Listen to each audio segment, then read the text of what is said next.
Mas será que o mundo alguma vez já foi atacado por uma arma construída a partir de uma força da natureza? Julho de 1976. Apagões nos sistemas de comunicação do mundo todo ficaram sem explicação. Uma estranha frequência causou interferência em transmissões de rádio, televisão e telefone nos Estados Unidos. Jerry Smith é autor de um livro que trata das armas climáticas. Segundo ele, os cientistas norte-americanos descobriram que o sinal secreto vinha da então União Soviética, o auge da chamada Guerra Fria entre as duas maiores potências mundiais. Fotos de satélite mostram um gigantesco radiotransmissor russo. Dele saíam ondas de extrema baixa frequência rumo à atmosfera sobre os Estados Unidos. O sinal continuou a ser detectado até 1989. Mas por quê? O transmissor soviético funcionava como um grande radar e servia para verificar se havia mísseis americanos a caminho do país. Mas alguns pesquisadores suspeitam que algo mais sinistro estava no ar. No início da década de 80, um relatório do Departamento de Defesa americano dizia que a máquina russa interferia no clima e que teria o poder de alterar o padrão dos ventos no mundo todo. Será que o transmissor foi uma arma secreta entre União Soviética e Estados Unidos? O fato é que, nessa época, algo muito estranho aconteceu.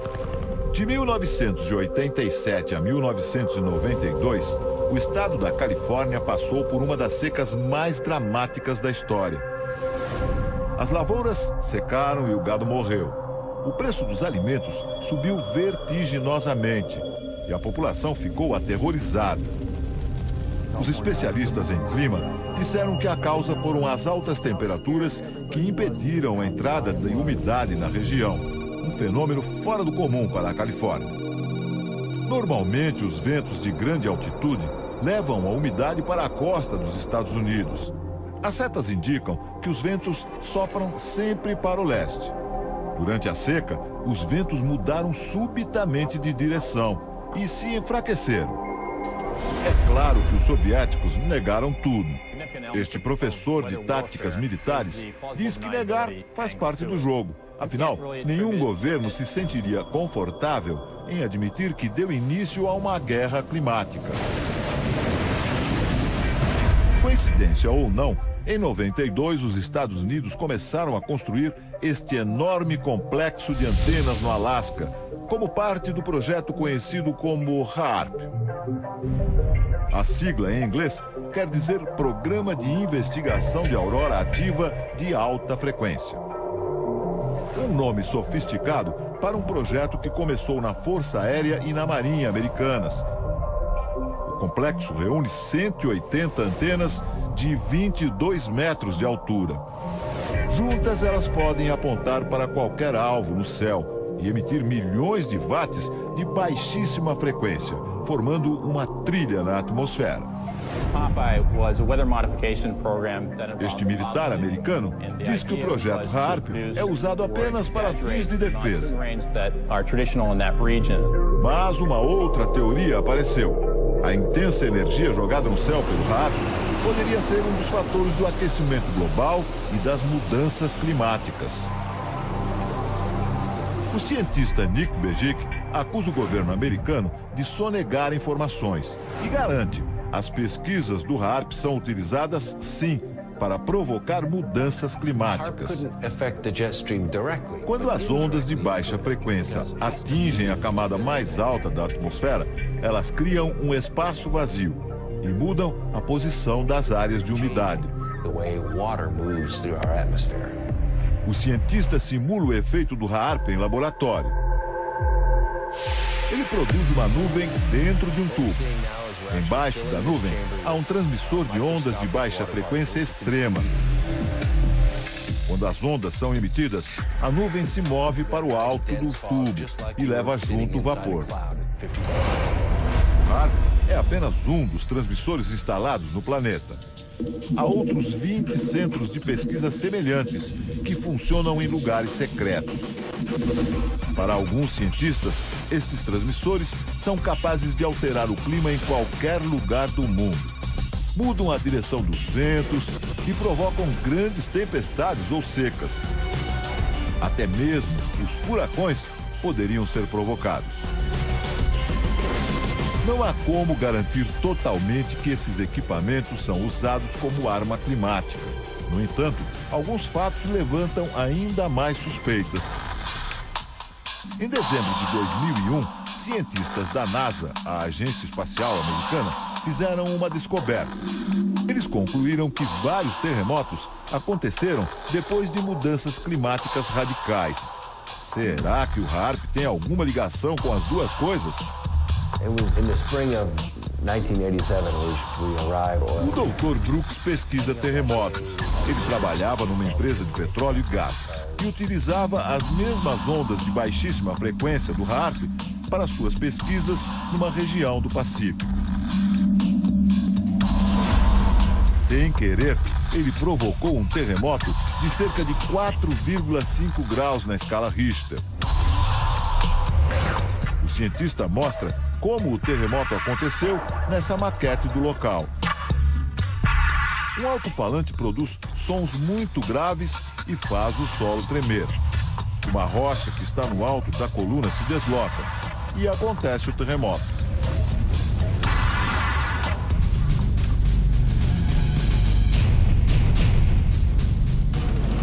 Várias teorias afirmam que o HAARP é responsável por terremotos em territórios inimigos dos Estados Unidos, como o Irã e o Afeganistão. Alguns afirmam também que o HAARP está ligado a um estranho fenômeno que ocorre no céu. Nos últimos anos, estranhas formações de nuvens aparecem nos céus do mundo e continuam aparecendo. Parecem apenas jatos de fumaça deixados por aviões. Só que eles permanecem no céu por muito mais tempo. Às vezes por algumas horas, às vezes por dias, e formam nuvens artificiais. Nuvens que alguns pesquisadores chamam de rastros químicos. Chemtrails are deliberately sprayed by high-flying. William Thomas é autor de um livro sobre o assunto. A teoria dele é que esses rastros químicos são utilizados em conjunto com o HAARP.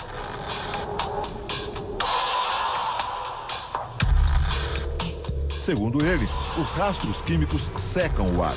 E o resultado de uma atmosfera sem umidade é o surgimento de secas. Agora imagine os efeitos disso no campo de batalha, causando longas secas em países inimigos, acabando com os recursos e forçando uma rendição. Na guerra climática, fazer o inverso também é possível. Chuvas devastadoras podem varrer cidades inteiras do mapa. O escritor Jerry Smith diz que os militares fazem pesquisas climáticas desde a metade do século passado. Em agosto de 1952, a pequena cidade inglesa de Lynmouth sofreu uma grande enchente. Em apenas um dia, choveu 250 vezes mais do que o normal. Jerry diz que não foi apenas um fenômeno da natureza, e sim o resultado desastroso de uma experiência dos militares ingleses para estimular tempestades. Algumas testemunhas afirmam que antes da cheia, aviões da Força Aérea Britânica sobrevoaram a região.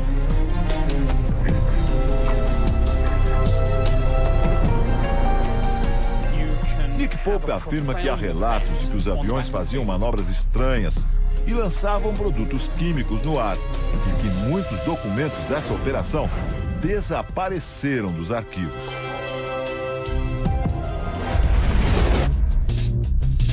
Vietnã, 10 anos depois. No auge da guerra, em 1966, outra experiência climática teria acontecido. O Projeto Popeye. Jerry Smith diz que na invasão do Vietnã, os americanos provocaram chuvas fortes. a princípio normais naquela região, mas não por períodos tão prolongados como aconteceu em outubro daquele ano. A técnica, hoje usada até na agricultura, consistia em espalhar com aviões militares cristais de iodo de prata nas nuvens sobre o território inimigo. 15 dias a mais de chuva foram suficientes para o avanço das tropas americanas. Estradas desmoronaram, as passagens dos rios foram destruídas. E a resistência vietnamita ficou isolada e sem suprimentos. Um sucesso passageiro na guerra perdida do Vietnã, mas que demonstrou o poder da arma climática. Mas e os furacões? Há quem diga que também é possível produzir furacões com um objetivo militar. Muitas pessoas acreditam que o furacão Katrina foi um deles. Uma arma utilizada em sua potência máxima. 23 de agosto de 2005, o Serviço Nacional de Meteorologia dos Estados Unidos prevê uma chuva torrencial nas Bahamas. Uma tempestade desse tamanho raramente destrói casas e muito menos mata pessoas. Mas isso mudaria em pouco tempo.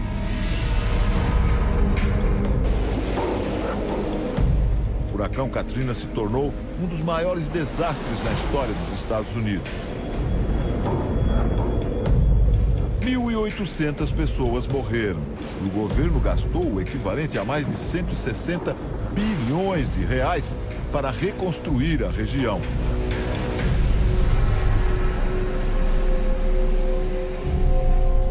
Uma das teorias é que o furacão foi provocado por experiências climáticas russas e chinesas. Uma conspiração internacional, até agora sem provas. E no Brasil, o que dizem os especialistas? O Domingo Espetacular conversou com vários cientistas do clima. Neste Instituto de Meteorologia, os pesquisadores dizem que o homem pode sim dominar certos aspectos do clima, mas que não é possível controlá-lo totalmente. Para esta meteorologista, a natureza é muito complexa e os efeitos podem sair de controle. Isso pode se voltar para ele próprio, porque a atmosfera está sempre em movimento e as mudanças ocasionadas em uma região podem vir a afetar regiões bem remotas. As consequências de certas formas de manipulação climática podem ser muito graves e acontecer em larga escala. A especialista em raios acredita que ainda falta muito para o homem dominar e manipular totalmente o clima. Hoje nós não conseguimos gerar maremotos, gerar tornados em grande escala para usar isso como arma de guerra. Hoje isso é uma teoria da conspiração e é uma ficção. O professor explica que o homem até pode conseguir usar o clima como arma de guerra, mas há outros fatores a serem considerados. É válido você investir dinheiro, talento científico para esse tipo de objetivo, quando você poderia estar usando o dinheiro e o talento científico para outras questões muito mais importantes e relevantes para toda a humanidade, né? Apesar de muito polêmica, a ideia da manipulação climática se multiplica e ganha corpo até nos ambientes militares. A Força Aérea dos Estados Unidos admite que pretende ter armas climáticas para uso militar até 2025. O escritor Jerry Smith diz que as grandes potências, assim como em outras épocas, correm para dominar essas tecnologias. Ele exemplifica: uma guerra climática, o país que controlar a direção dos ventos poderia condenar outro a uma seca prolongada ou a uma nova era glacial. Sem exércitos, sem tanques ou bombas atômicas. Em lugar disso, raios destruidores. Chuvas torrenciais, terremotos e ondas gigantes. No futuro, quem controlar o clima será dono do planeta.